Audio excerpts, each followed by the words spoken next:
تعالوا اوريكم ازاي تعملوا احلى دبل شوكليت مافنز هتاكلوها. طعمها حلو جدا وطريه وتحفه.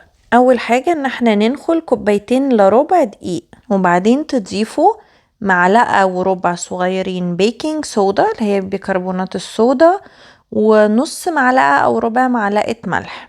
تقلبوا كل ده مع بعض وتسيبوه بقى على جنب.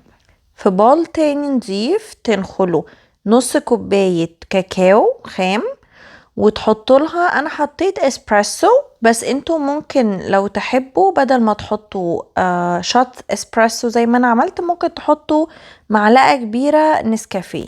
وتضيفوا بقى للاسبريسو وللكاكاو كوبايه الا ربع لبن سخن. اللبن السخن مع القهوه ومع الشوكولاته هيظهر طعمهم قوي.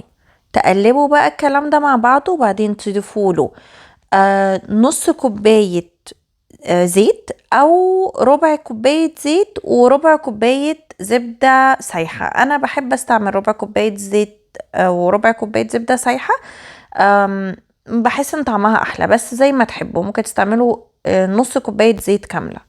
كمان بعد كده بتضيفوا كوباية سكر، انا بحب استعمل نص كوباية سكر بني ونص كوباية سكر ابيض، بس انتوا اجان ممكن تستعملوا كوباية كاملة سكر بني او كوباية كاملة سكر ابيض.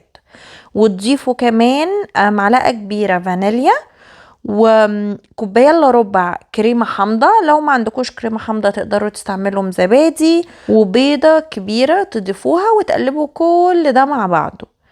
لما يتقلب كله مع بعضه تروحوا حاطين عليه الدقيق اللي كنتوا نخلينه في الاول، وتقلبوا كويس قوي قوي قوي لحد ما كله يختلط ببعضه، الخليط كله مع بعضه قوي، وما يبقاش فيه اي كتل خالص، وتلاقوا بقى شكله سموث بالشكل ده.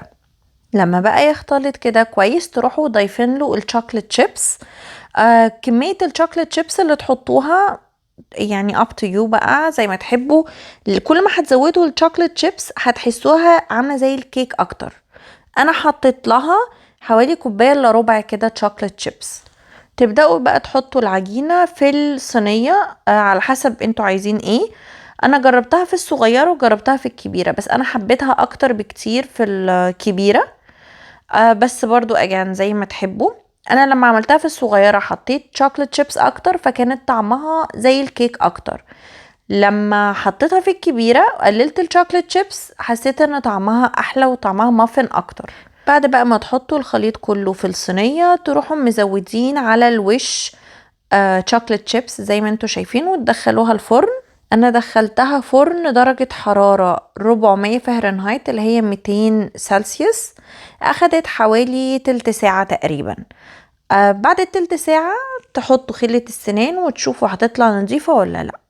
لو احتاجت زيادة تسيبوها شوية زيادة، دقيقة دقيقتين على حسب، لحد ما تطلع خلة السنان نظيفة. جربوا طريقة مافن الشوكولاتة دي واكيد هتعجبكم، ومش هتجربوا اي حاجة تاني من بعدها. طرية قوي وطعمها تحفة وسكرها مظبوط وحلوة قوي، سواء للفطار او كحاجة حلوة تقدموها بعد الغدا، سناك حلوة جدا بجد. ما تنسوش تعملوا لايك للفيديو وتكتبوا لي في الكومنتس رأيكم، وطبعا سبسكرايب في القناة لو عجبتكم عشان تشوفوا مواصفات تانية، وطبعا شير الفيديو مع حد بيحب برضه مافن الشوكولاتة. وبالهنا والشفا.